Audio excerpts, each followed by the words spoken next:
Review meeting थी आज जिस कि मैं इस टाइम एज चेयरपर्सन इस मीटिंग को मैंने यहाँ पे आज हेड किया है।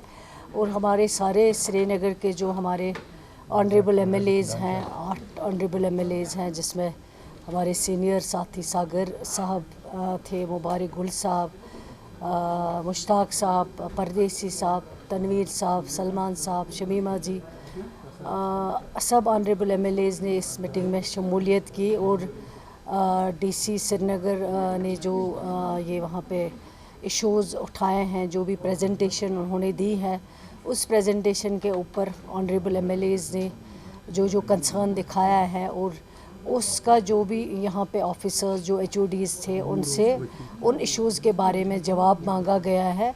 और यहाँ जो ऑन स्पॉट डायरेक्शंस दी गई हैं, जहाँ कोई कुछ प्रोजेक्ट्स जो बहुत पुराने हैं, जो आज तक हैंडओवर नहीं हो पाए और जो कंप्लीट नहीं हो पाए, उन प्रोजेक्ट्स का कंप्लीशन पीरियड और उन प्रोजेक्ट्स जो अभी हैंडओवर नहीं हुए हैं कंप्लीट करने हैं, वो सारे इश्यूज़ मेन थे। जिसपे हॉस्पिटल्स की बात हुई, जिसपे रोड सेक्टर की बात हुई, जिसमें पीएचई की बात हुई, और ख़ासकर जो फ्लड लाइक सिचुएशन अभी रिसेंटली यहाँ कश्मीर में और जम्मू में भी काफ़ी हद तक नुकसान हुआ है, लेकिन अल्लाह ने यहाँ फिर भी रहम किया है कि फ्लड से बच गए। लेकिन जो 14 में प्रपोजल्स बनाए गए थे, प्रोजेक्ट्स बनाए गए थे, जब honourable chief minister Omar Abdullah साहब थे, उस वक्त के जो प्रोजेक्ट्स थे वो वहीं के वहीं हैं, ज़्यादा कुछ काम नहीं हो पाया।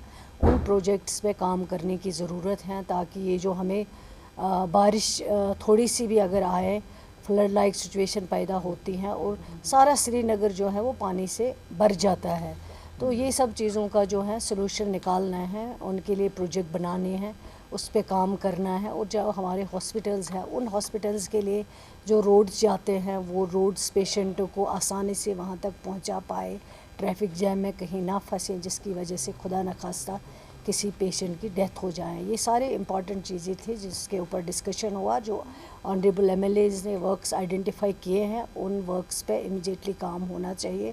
ऑलरेडी टेंडरिंग प्रोसेस जो है वो चल रहा है और कंप्लीट होकर उन प्रोजेक्ट्स पे जल्द से जल्द काम किया जाए।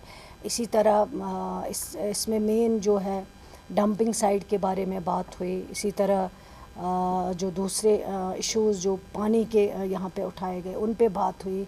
एजुकेशन सेक्टर पे बात हुई। तो सारे कुल मिला के जो है बहुत सक्सेसफुल मीटिंग रही, बहुत अच्छे डिस्कशंस रहे, बहुत इश्यूज़ यहाँ पे डिस्कस हुए हर एक डिपार्टमेंट के बारे में, एनिमल हस्बेंड्री हो, पीडीडी हो, पीएचई हो। तो इंशाल्लाह मुझे उम्मीद है जो यहाँ पे डिस्कशन हुए, जो यहाँ पे डायरेक्शन गए, उन डायरेक्शंस को इम्प्लीमेंट किया जाएगा जल्दी। और नीचे जो लोग उनसे उन ना इम्प्लीमेंटेशन की वजह से सफ़र होते हैं, इम्प्लीमेंट होने के बाद यहाँ के लोगों को जो है, श्रीनगर सिटी के लोग जो हैं, डिस्ट्रिक्ट के लोग हैं, उनको इससे फ़ायदा मिल सके। शुक्रिया। रिसेंटली जो वैकेंसीज यहाँ पर हेल्थ डिपार्टमेंट में देखी गई थी, क्या ये हो सकता है कि एनएचएम मुलाजमों ने काफ़ी ज़्यादा खदमात यहाँ पर अंजाम दी है, उनके ज़रिए वो फिलअप की जाएगी वैकेंसी? ये डिस्ट्रिक्ट डेवलपमेंट बोर्ड मीटिंग के बारे में, रिव्यू के बारे में बात हो रही है।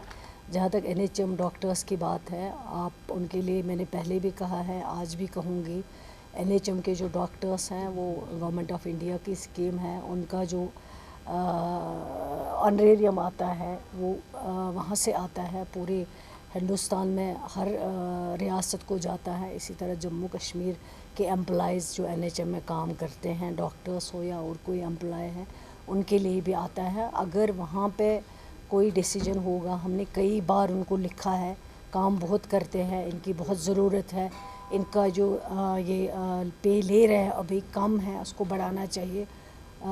हमारी हेल्थ डिपार्टमेंट की तरफ से ऑलरेडी प्रपोज़ल गया है, हमारी रिकमेंडेशन उसमें आई हैं कि बढ़ाना चाहिए, लेकिन अभी तक कोई डिसीजन वहाँ पे नहीं हुआ है। जो डिसीजन होना है वो वहाँ से होना है। तो अब विंटर सेशन भी शुरू हो रहा है, तो क्या स्कूल टाइमिंग में हम चेंज देखें, क्योंकि बच्चे सुबह 8:30 स्कूल जाते हैं? देखिए, ये कोई नई बात नहीं है। जब भी समर आता है तो टाइमिंग में चेंज हो जाती हैं। जब भी विंटर आता है, क्योंकि ठंडा मौसम होता है, तो उसमें नेचुरली जो है चेंज हो ही जाती है टाइमिंग में, वो कोई नई बात नहीं है। लेकिन अभी फ़िलहाल गर्मी थी यहाँ पे, आगे जाके जो ही लगेगा कि बच्चों को ज़रूरत है टाइमिंग चेंज करने की, वो भी हो जाएगा। मैम आपने सिलेबस का बोला था कि बात करेंगे, डायरेक्शन होगी उसमें।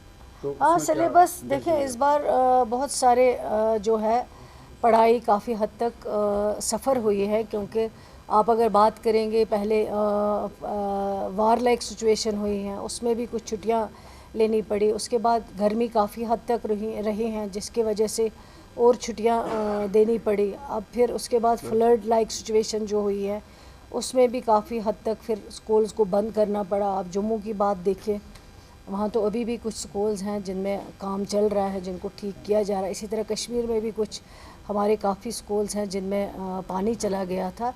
तो बच्चों को ओवरऑल जो है देखते हैं हम कि सिलेबस में काफ़ी ज़्यादा पढ़ाई में नुकसान हुआ है। अब डिपार्टमेंट इस पर सोच रहा है कि क्या करना चाहिए, और जो भी डिपार्टमेंट फ़ैसला करेगा वो बच्चों की पढ़ाई को लेकर किया जाएगा, और बच्चों को किस चीज़ से हम जो है पढ़ाई में मदद कर सकते हैं, और उसमें आम लोगों से भी सजेशंस जो हैं हम ले रहे हैं। और फिर डिपार्टमेंट बैठेगा, उसमें कोई वाया मीडिया निकालेगा कोई ना कोई डिसीजन इंशाल्लाह जो है। 12th एग्जाम जो है वो ऑन टाइम ही होंगे? बिल्कुल, एग्ज़ाम सारे ऑन टाइम पे होंगे, क्योंकि पिछली बार हमने सेशन भी चेंज किया। वो हमारे पास एक बहुत बड़ा चैलेंज था कि टाइम पे होंगे एग्ज़ाम्स, टाइम पे बुक्स आएंगी, लेकिन अल्लाह का शुक्र है कि सारा कुछ टाइम पे हो गया। तो इस बार अब एक ये जो है सिस्टम एक ट्रैक पे आया हुआ है, बन गया है। तो इस बार जो एग्ज़ाम्स होंगे वो इंशाल्लाह सारे, चाहे वो बोर्ड के एग्ज़ाम्स हैं चाहे वो जो बोर्ड के बगैर एग्ज़ाम्स हैं, वो सारे इंशाल्लाह टाइम पे होंगे। आखिरी सवाल मैम, तो वो क्या करती थी जब यहाँ पे अगर स्पेशल पावर एक्ट की बात करें तो मुफ्ती साहब के होते हुए जब वो होम मिनिस्टर थे वो यहाँ पे लगाया गया। ये जब चीफ मिनिस्टर थी तो यहाँ 400 के करीब लोग जो है जिनकी आंखें चली गई, जो डिसेबल हो गए, तो उस वक्त वो कहती थी कि आर्मी मेरे कंट्रोल में नहीं है, ये दिल्ली के कंट्रोल में है। आज अगर उमर अब्दुल्ला साहब कोई जेन्युइन बात कर रहे हैं कि हाईवेज़ जो हैं वो स्टेट गवर्नमेंट के, यूटी गवर्नमेंट के अंडर नहीं है, उसको तो पीडीपी प्रेसिडेंट को मुखालफत बराए मुखालफत चाहिए। वो हर एक चीज़ के ऊपर क्रिटिसिज्म करती हैं। कोई चीज़ ऐसा बताइए जिसको इसने अप्रिशिएट किया होगा, जो इस सरकार ने इन 1 बरसों में जो अच्छा किया होगा।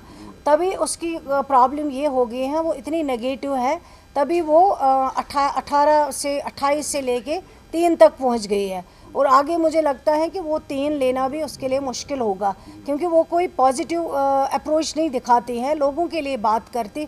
तो उसका क्या मसला है? अगर उमर अब्दुल्ला साहब ने कहा है कि हाईवेज़ जो है वो हमारे कंट्रोल में नहीं है, तो उसने अपनी बेटी को उसने अपनी बेटी को मेमोरेंडम लेके एलजी साहब के पास क्यों भेजा है? फिर अगर उमर अब्दुल्ला साहब ने गलत कहा था तो उसको मेमोरेंडम जो है उमर अब्दुल्ला साहब को देना चाहिए था कि ये जी आप करो, आपको करना चाहिए। वो उसकी हमेशा पॉलिटिक्स जो हैं वो बहुत गलत रही हैं, बहुत गलत तरीके से लोगों को धोखा देती आई हैं। पहले उसने गोली बोली की बात की है, फिर उसने दूध टॉफ़ी की बात की है, आज वो सरजान बरकाती के लिए बात कर रहे हैं। मुझे पहले बहुत अजीब लगता था कि जब वो चीफ मिनिस्टर थी, सरजान बरकाती को सारे जितने भी FIR लगे, जो भी उसके फैमिली के ऊपर जुल्म हुए हैं, वो जुल्म इसी के दौर इक़्तिदार में हुए हैं। यासीन मलिक साहब को इसी की बहन ने आइडेंटिफाई किया है, हाँ जी ये वो बंदा है जिसने मुझे किडनैप करवाया है। कहीं से वो कुछ बोलती हैं, कहीं से वो कुछ बोलती है, उसको पता भी नहीं होता है कि मुझे बोलना क्या चाहिए और मैं किस पे बात कर रही हूँ। मुझे बताइए वो खुद क्यों LG साहब के पास जाती हैं, वहाँ से वो अपनी सिफारिशें लाती हैं, फ़लानी चीज़ चाहिए। अगर उसको पता है कि यहाँ पे गवर्नमेंट है, अगर उसको लगता है कि ये हदी इख्तियार में उमर अब्दुल्ला साहब के हैं जैसे वो बोल रही हैं, तो फिर उसको वहाँ आके मेमोरेंडम देना चाहिए। तो ये सारी चीज़ें जो हैं खुद कंट्राडिक्ट कर रही हैं अपने चीज़ों को, अपने बयानों को। उमर अब्दुल्ला साहब ने सही बात कही है, हाईवेज़ हमारे अंडर नहीं है। और हमारी जो फ्रूट इंडस्ट्री है, हम सबको दुख है कि फ्रूट इंडस्ट्री हमारी जो बैकबोन है जम्मू कश्मीर की, एक ही चीज़ है आपके पास, वो यहाँ पे हॉर्टिकल्चर सेक्टर है। और इस हॉर्टिकल्चर सेक्टर में कई बरसों से जब हम सरकार में नहीं थे, और आज ये जब सरकार में हमेशा नहीं थी तो कभी नहीं जाके उनकी बात करती थी। आज ये बात करती हैं सिर्फ उमर अब्दुल्ला साहब को क्रिटिसिज्म करने के लिए, हमारी सरकार को क्रिटिसिज्म करने के लिए। मैम आखिर पे एक सवाल, अगर रुहुल्लाह साहब ने परसों शोपियान में प्रेस कॉन्फ्रेंस दी, उसमें उन्होंने कहा कि लोगों ने जिन पे एतमाद किया, भरोसा किया, शायद वो इलेक्शन के प्रॉमिसेस भूल गए हैं, उनको चाहे वो आप जाग जाए। रोहला साहब को भी आपको याद दिलाना चाहिए, उसको भी लोगों ने वोट दिया है, वो भी मेंबर पार्लियामेंट है, पार्टी की टिकट पे लड़ा हुआ है। अगर वो किसी और को कहता है कि आप बात नहीं कर पाए तो उसको खुद क्या कर रहा हो, उसको खुद बात करनी चाहिए एज मेंबर पार्लियामेंट। अगर उसको पार्टी ने कहीं पे भेजा है उसको वहाँ जाके बात करनी चाहिए। शुक्रिया। अगर आप अपने सपनों का आशियाना बना रहे हैं तो एराकॉट कंस्ट्रक्शंस है आपकी पहली पसंद, क्योंकि यहाँ सिर्फ टाइल्स, सैनिटरी और हार्डवेयर प्रोडक्ट्स की विशाल रेंज नहीं मिलती, बल्कि साथ में मिलते हैं ढेरों फ्री गिफ्ट्स, और वो भी हर शॉपिंग पर। एराकॉट कंस्ट्रक्शंस में ट्रेंडिंग और लेटेस्ट डिजाइनों की बड़ी रेंज है। एराकॉट कंस्ट्रक्शंस फिर ला रहा है अपने कस्टमर्स के लिए साल का सबसे बड़ा मौका। शॉपिंग करो और बन जाओ लकी विनर, क्योंकि इस बार इनाम सिर्फ ऑफर नहीं, एक जश्न है। और यही नहीं, इस बार आपको बिल्कुल नई Alto car, scooties, 10 smart mobile phone सहित अन्य शानदार इनाम जीतने का मौका भी मिल रहा है। तो देर किस बात की, आज ही आए एराकॉट कंस्ट्रक्शंस, जहां घर का सपना भी पूरा होता है और शॉपिंग बनती है फायदेमंद।